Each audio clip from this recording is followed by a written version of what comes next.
Hey yo, what is up people, it's Tanji, and today I'm coming to you guys with a 3 things that you did not know about Revelations. Now if you guys did not see the ending cutscene, I'll put it in the background while I'm explaining my 3 things that you did not know.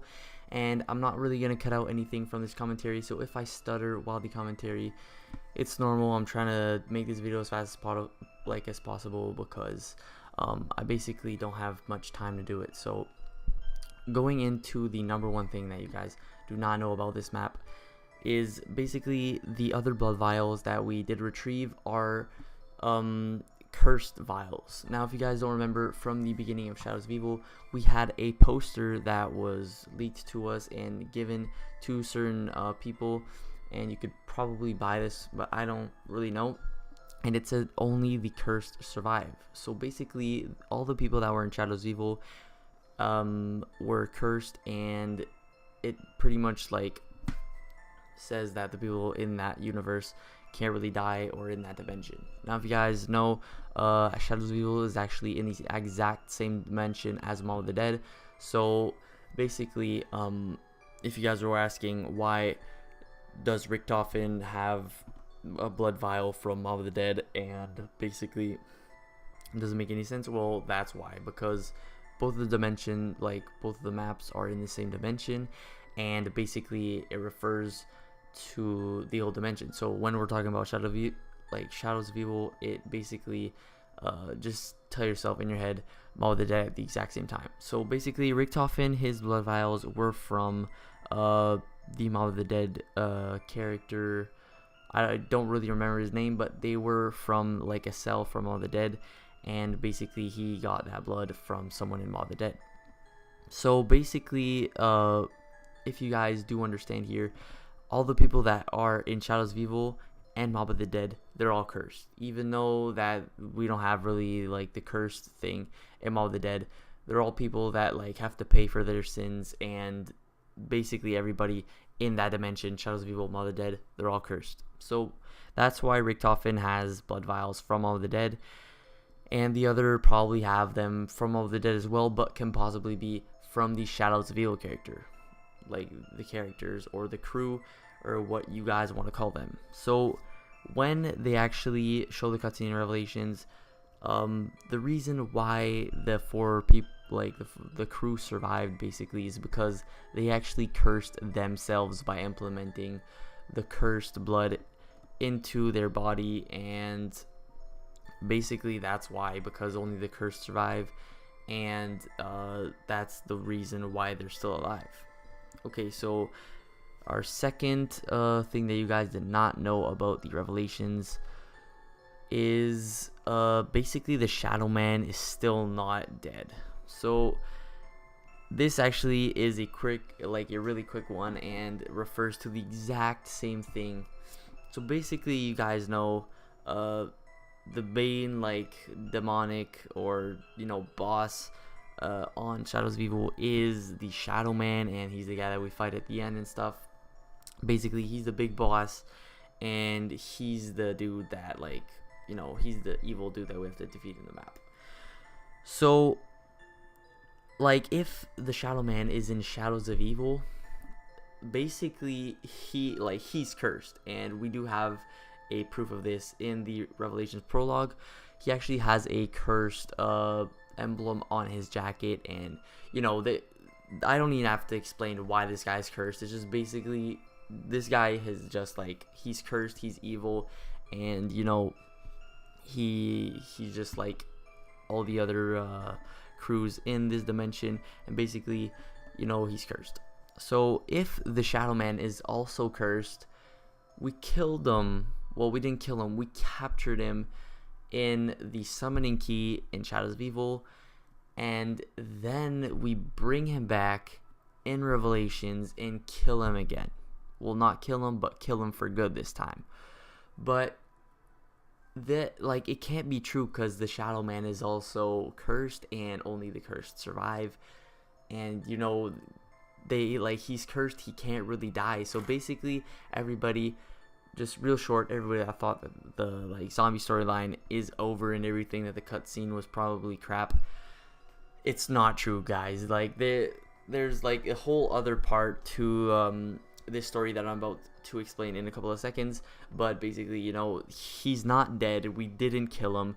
He's a cursed, like, he's cursed. He makes part of the Shadows of Evil and the Mall of the Dead dimension. He cannot be killed. Okay, so this is the third thing. Now, this one is the like the continuation and the infinite huge cycle of the zombie storyline. So basically, at the end of the Revelation Easter egg, we get the big cutscene.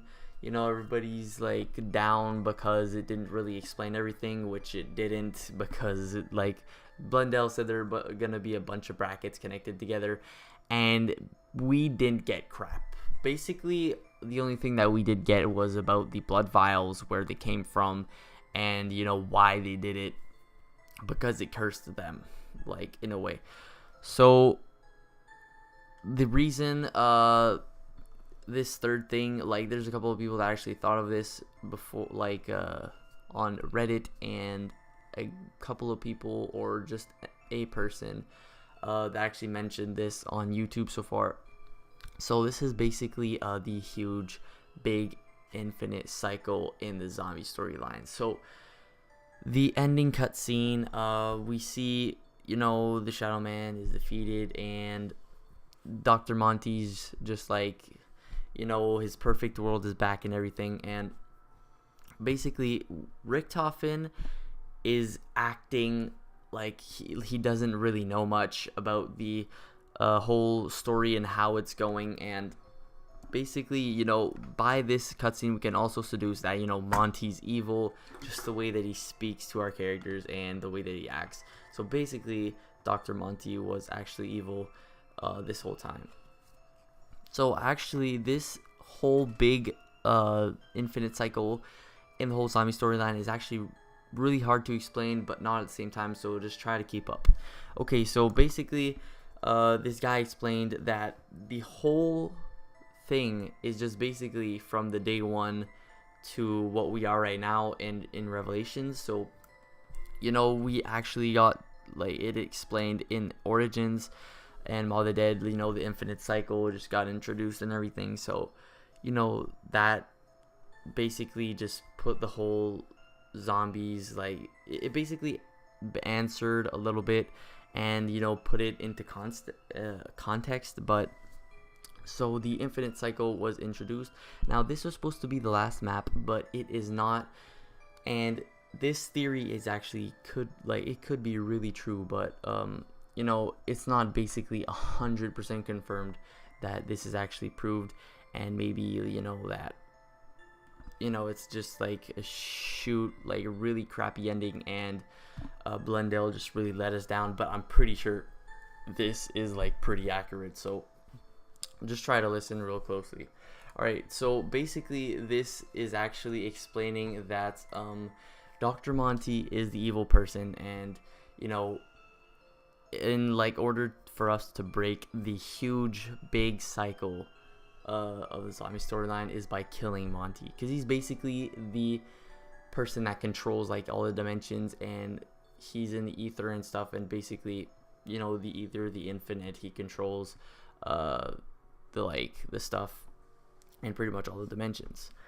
So by him doing that, he's basically the guy that, like, you know, just like basically he makes, there's like this small infinite cycle, you know, with the Mall of the Dead stuff and like everything, but then there's the big one. It's like in Revelations we have to break the cycle, but by breaking the cycle we practically just re-sew the cycle together and make everything just like go to Dr. Monty's like according plan, and basically just restart each time by like reestablishing the perfect world of Dr. Monty. So basically what we're gonna have to do is basically kill Dr. Monty, and that's when a second Easter egg might come in Revelations, and just like we'll have to grab the help from probably the Shadow Man to kill Dr. Monty, and, you know, that's probably gonna be it.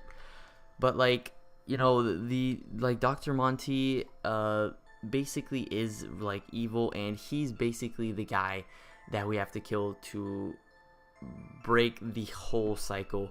And this is basically like, you know, this is the third thing, and it is pretty like it is really accurate, because, you know, we at the end we see Premise, and at the like end where Premise, we see them like hold their 4 staffs, and we know that the Premise crew actually fails, you know, eventually, and, you know, they fail, and that's when like the basically it's explaining the Revelations storyline. By basically completing the Easter egg, we failed the Easter egg, and that's how everything screws up, because Premise fails, and now they just restart from the start when they end up at the end with the 4 staffs. Basically, Richtofen has a ultimate secret plan, and he basically knows that you know what Dr. Monty's doing,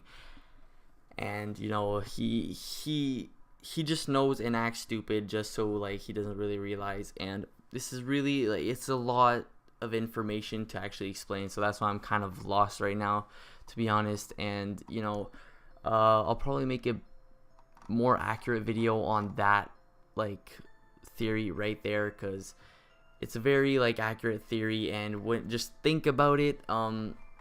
I'll probably give you guys the whole text like about this whole theory of the person that like posted it on Reddit.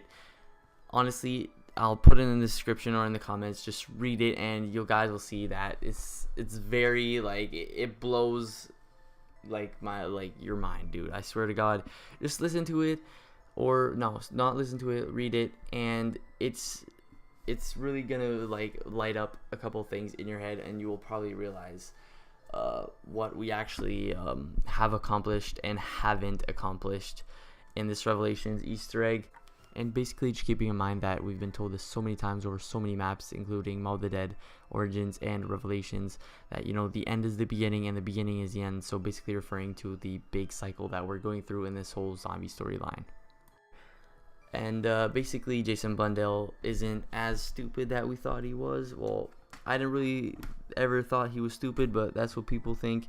And basically, he just played us so bad, and we are probably not even like started on this real Easter egg, guys. So hope you guys did like these 3 things that you did not know about Revelations. I know I really like stuttered in this like video, and, you know, lost sometimes my words and just had to think, but I had a lot of things to say today or in this video, because I was actually watching the ending cutscene all day at freaking school, and, you know, I just realized like the blood vial theory was actually my theory, and the Shadow Man one was too. So hope you guys did enjoy the video. I'm sorry for the terrible commentary or whatever you guys want to call it. And I'll basically be posting the Easter egg, or failed Easter egg as we can say, soon on my channel. And yeah, guys, have a wonderful day, baby. Yeah. Feels like only yesterday we was in a common room listening to Black the Ripper, and only yesterday we was in class when you heard pull the trigger. And only yesterday when you introduced me to all the Piff City mixtapes, and I introduced you to that Christian rap, and you thought it was a 2 different worlds. Back then I was on 2 different girls, and my actions didn't match my words. And you told me about myself, and you told me about myself, and it changed my life. It was only by the grace of God. See, I could be in a club sipping Jaeger bombs, but a couple good mates helped change the odds. Now look, I should be all over the place, but now